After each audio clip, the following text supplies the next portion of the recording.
Magandang umaga! At dito nga pala ako magluto ng macaron na salad. Balatan ko nga pala itong carrots at iuwain kong pa-slice cubes. Kapag lumambot na ang macarona, isalang ko ito ng konti hanggang sa lumambot sila. Hinay-hinayan ko lamang ito sa paghiwa para ako'y hindi matugay. Bilisan ko nga ito dahil malapit na lumambot ang macarona. Isabay ko na sa pagpakulo itong carrots hanggang sa lumambot ng konti. Haluin ko lang ng mabuti habang ito'y kumukulo. Lagyan ko rin ng kaunting olive oil. Haluin ko ulit at maya-maya'y hanguin.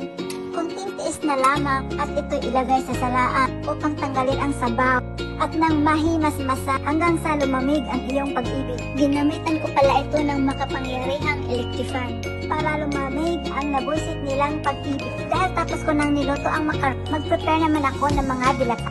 Sweeten mo konti. Itindi nga pala ito sa kung anong gusto nyong brand. Lagyan ko rin ng Nestle cream, fruit cocktail, at cheese, classic mayonnaise. Ito i-transfer ko na sa mixing bowl upang haluin ko ng mabuti kasabay ang ibang sangkap. Inalo ko lang ng mabuti hanggang sa ilagay ko ang sweet corn at haluin ulit para hindi maging sticky.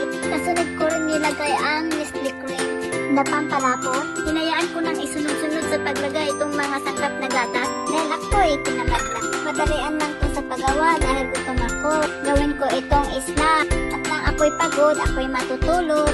Palamigin ko lang kung nang lumamigay ng aking ulo. Pagkatapos nitong palamigin, ako'y kakain. Kaya nilagay ko na ang fruit cocktail at ito'y halo-haloin. Kaya nabi, hahaluin natin ang mabuti para naman maging masarap katulad ko Ay, may cheese pa pala. Lalo masarap na yun ito.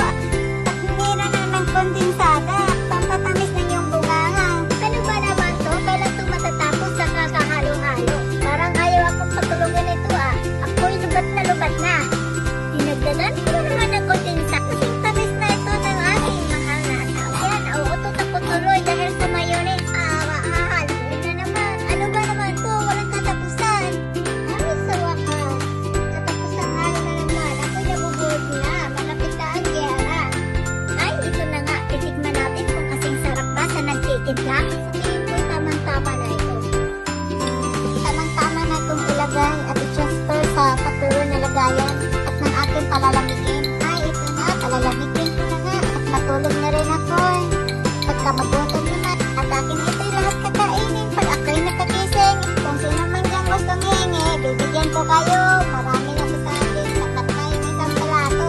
Hahay, sa wakas at ito'y tapos na rin. Ilagay ko na nga ito sa freezer at palamigin. Tinitikman na ni Inday kasing sarap pala niya.